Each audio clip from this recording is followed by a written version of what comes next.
Yan, magandang gabi po, no? May share lang tayo. No? So, yan, may reserve tayong 3 tab. Sana gawin na ni Sir Ton Kamantigi ng 4 na tab para minsan na punta niya rito. So, yun may share po ko no, na parang maganda, no? Plan ko po magdagdag ng Peking duck sa kabila. Yan, no?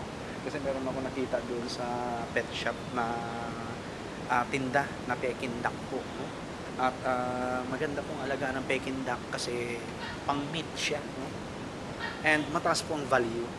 Mataas po ang value ng mga Peking duck po sa market talaga. Kasi yan po yung mga binibili ng mga high-end restaurant, no? Yan Peking duck po. Malasa kasi at masarap ang karne, no? Malambot, no? So parang plano ko po magdagdag ng Peking duck sa kabila, no? Kahit na isang lalaki, 4 na babae lang. Tapos pakakawalan na lang sila doon, bahala na sila magparami diyan sa kabila, no? Ganon yung plan po natin. So, plan pa lang naman. Kasi gusto ko po, meron tayong manok pato diyan sa kabila, no? Manok at pato. Yun yung talagang naiisip ko noon pa, no? Na magdagdag po, no? Ayun, may itlog. Magdagdag po ng Peking duck talaga, no? Kasi sabi ko na tawag dito. Isa pa tayo na doon. Plan ko po talaga magdagdag noon pang pato. Kasi kako, para at least may variety naman tayo dito, no? Para kung sakasakaling may maghahanap ng tawag rito. Wala na ba dyan? Wala na ba mga bebe? Yan, no? So yun po, plan pa lang naman, no? Plan pa lang natin. Gusto ko muna mag-focus dito sa isang taon na ngayong taon na to sa quail farming, breeding and propagation po natin. Right? Kasi naiisip ko po magandang industry yan, Peking duck eh. Ang alam ko po ha. Pero ngayon pa lang ay nanonood-nood na po tayo ng mga videos natin, no, regarding sa market talaga, market value ng Peking duck, no? Kasi may nakita ko dun sa pet shop, gusto kong bumili, no? Kahit isang lalaki tapos 4 na babae, no? Either Peking duck or Muscovy duck. Yan, no? Yung mga pangkarne po na pato ang gusto kong alagaan, no? Kasi hindi naman na sila basta-basta bibigyan ng ng atensyon. Pakakawala lang natin yan sa kabila. Bahala na sila dyan, no? Sa kabila. Kasama nila yung mga manok. Diba? Para at least, meron tayong panuporta na tinatawag na in case tamaan po ng sakit yung mga manok, no? May panuporta po tayo na mga pato, no? Pero sa ngayon, focus po muna tayo dito sa quail breeding and propagation natin. Ayan ay mga unang papisa natin. Yan po ang una nating papisa na mga pugo or quail, no? At ito ang magdidikta ng flock natin dito ng mga quails, no? At hopefully may ayos natin or ma-implement natin na maayos yung breeding plan natin, no? So yun nga pala, no? Breeding plan natin last week ng March, ikakal po natin ang mga layers, no? Tapos April, May, breeding po tayo, no? Maglalagay tayo sa incubator. And then bago magpasukan, bago mag-June, ikakal na rin po natin yung mga breeders natin, no? At para mapalitan ng mga panibago, no, na flock natin para sa susunod na taon. Ganun po yung plano ko, ano? Ganun po yung plano ko. So, yun, no? Nag-iisip lang ako, no, na manok pato yung alagaan natin doon, no?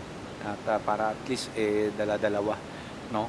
Kung tamaan man ng sakit yung mga manok, may panuporta tayo, no, na pag extra income, no? Tapos kung pato naman yung nadali, meron tayong manok, no, na maaasahan. So yun, passive income lang po yung mga yan. Yung mga nasa kabila po natin ng manok, for egg laying lang yan at saka meat type, no? Hindi siya yung main source ng income po natin. Yes po, hindi po talaga. Ang main source po ng income natin sa ngayon is itong mga pugo po natin. Yan, pugo natin. Right? So soon, pag nakumpleto na po natin itong mga breeding materials natin, magbebenta na rin po tayo ng fertile eggs. Yan, no? Fertile eggs, day old chick at saka RTL, RTB, no? Pero kukumpletuhin ko po muna yung ating breeding stocks. Ayan, at saka layer stocks natin sa growing pen 1, 2, 3, at saka 4. Pupunuin po muna natin yan bago tayo mag-start na magbenta po ng fertile eggs, day old chick, at saka RTL, RTB po, no? For the meantime, table eggs muna tayo, no? At ang laki na po ng kinikita natin sa kanila, tapos meron pa silang pagkain, no? At nakakatuwa po kasi yun nga, no? Mas malaki yung return nila kaysa sa production cost. Sa totoo lang po, no? Sa itlog lang po talaga. Sa isang araw, kaya natin mag-harvest ng 90 plus na itlog, no? 90 plus na itlog. Kaya nga hindi pa tayo agad-agad aalok ng mga egg dahil yan, hindi ko pa inaalok. May mga nag-reserve na, may mga nabigyan na tayo sa school, ng mga kamag-anak, no, sa mga kakilala. Nauubos po talaga, ubos po. So sa ngayon, ito lang ang ating collection. Yan.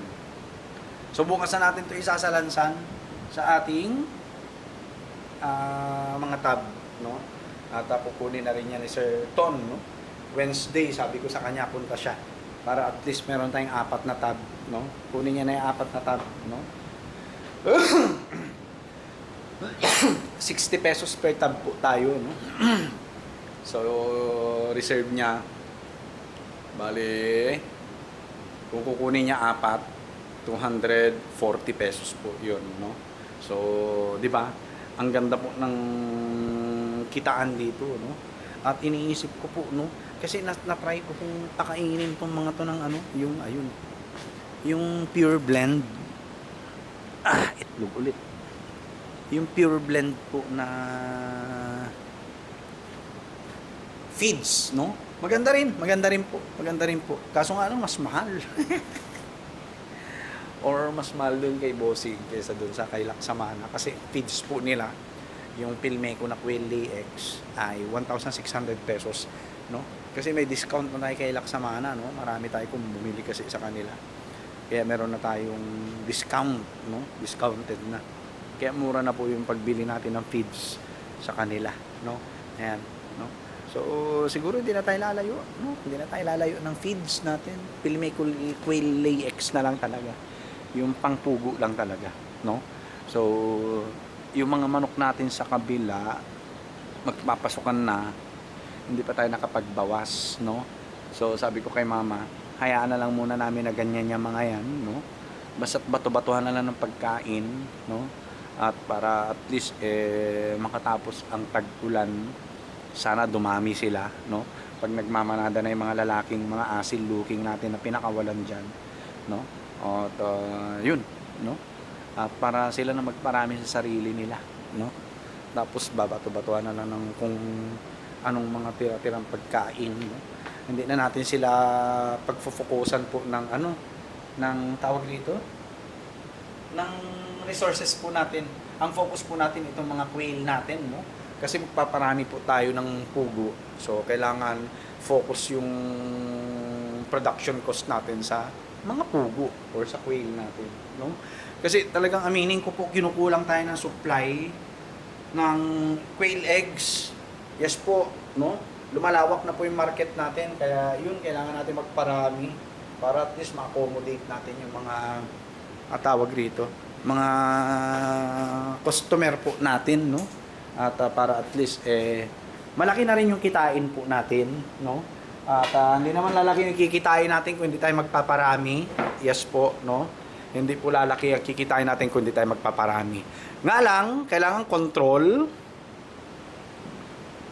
kung ano lang yung actual market natin. Yun lang ang paparamihin natin. Tapos benta-benta na lang ng fertile eggs at saka table eggs. Yan, no?